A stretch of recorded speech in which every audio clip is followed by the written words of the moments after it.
ప్రేక్షకులందరికీ నమస్కారం అండి. సో చాలా మందికి ఒక ప్రశ్న ఉందండి. ఇది హైదరాబాద్ లాంటి సిటీస్‌లో అయితే ఈ ప్రశ్న లేదు. సో పల్లెటూర్లలో చాలా వరకు ఈ ప్రశ్న చాలా మందికుంది.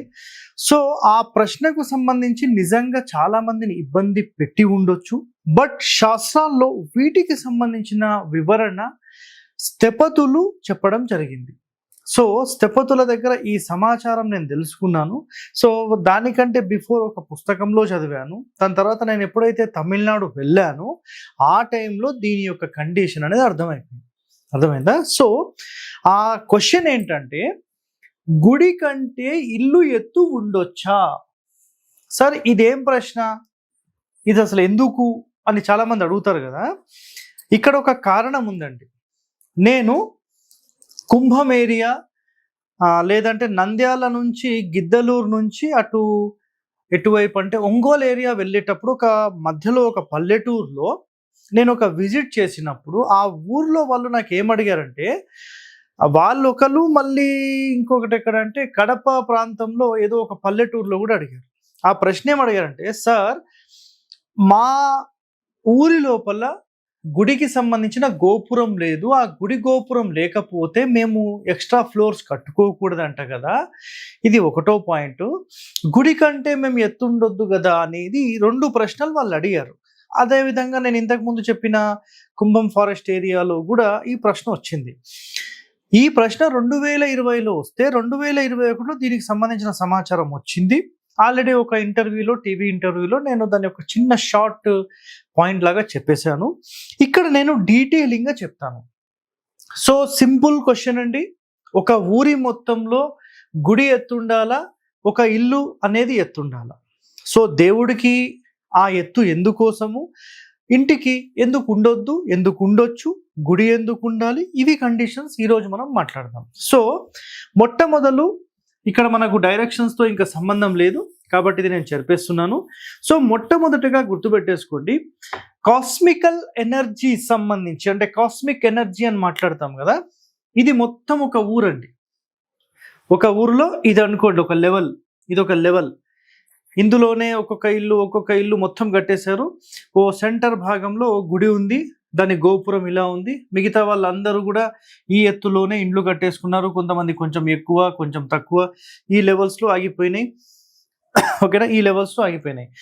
సో ఇక్కడ ప్రధానమైన నియమం ఏంటంటే, కాస్మిక్ ఎనర్జీ మనకి ఏదైతే ఆకాశం నుంచి రిలీజ్ అవుతుందో ఆ రిలీజ్ అయింది గుడి యొక్క గోపురం పైన కలశం ఏదైతే ఉంటుందో ఆ కలశానికి ఒక హోల్ ఉంటుంది. అందులో నుంచి కాస్మికల్ ఎనర్జీ అనేది ఆ టెంపుల్ గుండా స్వామివారి గర్భాలయంలోకి చేరుతుంది. ఇదొక చాలా డెప్త్ సబ్జెక్ట్ అండి. అయితే ఏ క్షణమైతే మనకు ఈ కాస్మికల్ ఎనర్జీ ఈ టెంపుల్లోకి ఎంటర్ అవుతుందో ఈ టెంపుల్ అనేది అన్నిటికంటే పవర్ఫుల్ అవుతుంది. పూర్వం నుంచి ఈ రోజు వరకు కూడా గుర్తుపెట్టుకోండి, ఒక ఊరు మొత్తంలో ఎవరికైనా సమస్య వస్తుంది అంటే ఆ ఊరి మొత్తంలోని ప్రజలు గుడికే వెళ్ళేవాళ్ళు. ఏదైనా పండుగ చేసుకోవాలా, గుడికి వెళ్ళేవాళ్ళు. ఎనీథింగ్, మీరు ఒక పెద్ద కార్యక్రమాలు ఉన్నా కూడా ఆ గుడిలోనే ఆ దేవుడికి చేసిన తర్వాతనే అన్నీ చేసుకునేవాళ్ళు. మీకు ఏదైనా అన్నదానం చేయాలి, టెంపుల్. ఏదైనా వస్త్రదానం చేయాలి, టెంపుల్. ఏదైనా సెటిల్మెంట్ చేసుకోవాలి, టెంపుల్. ప్రతి దానికి దేవాలయం అనేది మాత్రమే వాడేవాళ్ళు. సో అంతటి పవిత్రమైన దేవాలయం ఆ కాలంలో ఎందుకు అలా మెయింటైన్ చేశారు అంటే, ఇక్కడ ఫస్ట్ కాస్మికల్ ఎనర్జీ అనేది ఆ దేవాలయంలోకి వచ్చి ఆ దేవాలయం గర్భాలయంలో ఉండడం వల్ల ఆ దేవుడికి వెరీ పవర్ఫుల్ ఎనర్జీస్ ఉండేవి. ఆ ఎనర్జీస్ అనేవి ఆ గుడి లోపల ప్రవేశించిన ప్రతి ఒక్కరికి హిట్ అయ్యేవి. సో ఈ ప్రజలందరికీ ఈ టెంపుల్ ఫ్రీక్వెన్సీస్ చాలా పవర్ఫుల్ ఎనర్జీస్ ఇవ్వడం వల్ల ఈ రోజుకి కూడా మీకు పల్లెటూర్లకు వెళ్తే ఈ దేవాలయం చాలా పవర్ఫుల్ అని మాట్లాడతారు. అయితే ఇలాంటి దేవాలయాన్ని మరి ఈ కాలంలో ఎలా నష్టపరిచారు అనేది ఇక్కడ చాలా ఇంపార్టెంట్ పాయింట్ అండి. అయితే ఏ క్షణమైతే ఈ దేవాలయంలో మనకి కాస్మిక్ ఎనర్జీ వచ్చి టెంపుల్ గర్భాలయం పవర్ఫుల్ అయ్యి ఆ టెంపుల్ మొత్తం పవర్ఫుల్ అయ్యి ఊరు మొత్తాన్ని చాలా సురక్షితంగా ఉంచుతుంది. మరి అలాంటి సందర్భంలో మనము ఈ గుడి కంటే ఎత్తు ఉండొచ్చా అంటే 100% ఉండొచ్చు. బట్ ఈ కాలం ఏమైపోయిందంటే గుడి అనేది ఎగ్జాంపుల్ ఈ లెవెల్లో ఉంటే ఇండ్లు అనేవి 1 ఫ్లోరు, 2 ఫ్లోర్లు, 3 ఫ్లోర్లు, 4 ఫ్లోర్లు, 5 ఫ్లోర్ అని ఇట్లా లేపేసుకుంటూ వెళ్ళిపోతున్నారు. ఏ క్షణమైతే ఒక ఊరులో, ఒక సిటీలో, ఒక టౌన్లో ఈ రకంగా ఉంటుందో ఇక్కడ ఇప్పుడు పవర్ఫుల్ ఎనర్జీ దేవుడు తయారవ్వడం లేదు.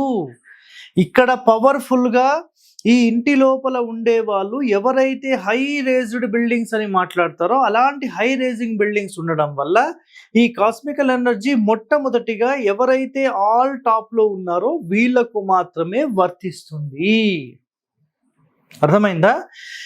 ఇంకా కొన్ని వేరే వేరే మతాల వాళ్ళకు సంబంధించినవి కూడా ఏవైతే ఉంటాయో వాటిని హిట్ అయినప్పుడు అవి పవర్ఫుల్గా మారుతాయి.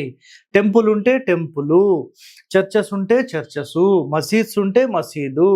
సో ఒక ఊరి లోపల ఎవరు పవర్ఫుల్ అంటే సింపుల్గా అలా ఊరిలో చూసి చెప్పేసేవచ్చండి. అంత సింపుల్గా ఇది ఒక్కటి క్యాలిక్యులేషన్ గుర్తుపెట్టుకోండి. సో ఇక్కడ ప్రజలు స్ట్రాంగ్ ఉంటే ఎవరికి ఉపయోగం లేదండి, ఎందుకంటే వాళ్ళు ఒక్కలే డెవలప్మెంట్ అవుతారు. అందుకనే ఊర్లలో పెద్ద పెద్ద ఇండ్లు కట్టుకుని ఉన్న వాళ్ళను పెద్దింటోళ్ళు అని మాట్లాడతారు. అర్థమైందా? సో వాళ్ళ పర్మిషన్ లేకుండా ఎలాగైతే చెయ్యరో అలా ఈ దేవాలయం ఉన్నప్పుడు ఆ స్వామివారు ఎలా చెప్తే అలా చేస్తానండి అనేవాళ్ళు ఆ గుడి గోపురం ఎత్తు కంటే వాళ్ళు ఎప్పుడైతే హై లెవెల్లో ఇల్లు కట్టేస్తారో అంటే వాళ్ళ ఫ్లోర్స్ అన్ని లేపేస్తారో ఆ క్షణంలో వాళ్ళు పవర్ఫుల్ అయి వీళ్ళను చూస్తే ఊరి జనం భయపడే రేంజ్కి వెళ్ళిపోతుంది. సో మనకు కావాల్సింది ఎప్పుడైనా గుర్తుపెట్టుకోండి, దేవాలయం పవర్ఫుల్ ఉంటే ఊరు మొత్తాన్ని బాగు చేస్తాం. అదొకటే గుర్తుపెట్టుకోండి.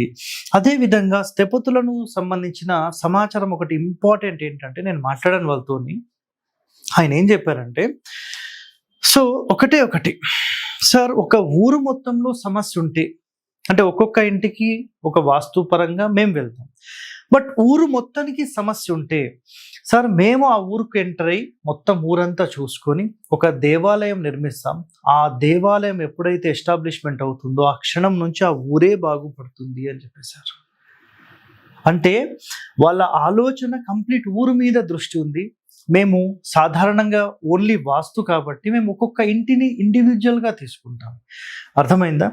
సో నిజంగా ఎవరికైనా సమస్యలు ఉన్నాయి, ఒక ఊరిని మొత్తం బాగు చేయాలి అంటే మీరు టెంపుల్ కట్టడానికి ప్రయత్నం అనేది చేయండి. సో స్థపతుల నంబర్స్ చాలా మన దగ్గర కూడా ఉన్నాయి అవైలబుల్. తిరుపతిలో ఒక స్థపతి ఉన్నారు, హైదరాబాద్లో ఒక స్థపతి ఉన్నారు, దాని తర్వాత ఇంకా చాలా మంది ఉన్నారు. మీకు లోకల్ ఎవరు అందుబాటులో ఉంటే వాళ్ళతో సంప్రదించండి, చేసుకోండి. సో ఇక్కడ ఫైనల్ గుడి కంటే ఇల్లు ఎత్తు ఉండొచ్చా అంటే మీకైతే నేను అర్థమైందని అనుకుంటున్నాను. 100% గుడి మాత్రమే ఎత్తు ఉండాలి. ఏ క్షణమైతే ఇతర మతాల వాళ్ళు ఎత్తు చేసుకుంటున్నారో మన వాళ్ళు మొత్తం ఇదంతా డౌన్ఫాల్ అవుతుంది. కాబట్టి కొంచెం జాగ్రత్త తీసుకొని మనం పవర్ఫుల్ అవ్వడానికి ఏం చెయ్యాలో అది మాత్రం గుర్తుపెట్టేసుకోండి. ఇది చాలా చాలా ఇంపార్టెంట్ పాయింట్ అన్నమాట. ఓకే, సో ఇలాంటి వాస్తు రహస్యాలు మీరు తెలుసుకోవాలంటే మన ఛానల్ని వెంటనే సబ్స్క్రైబ్ చేయండి. Okay, thank you.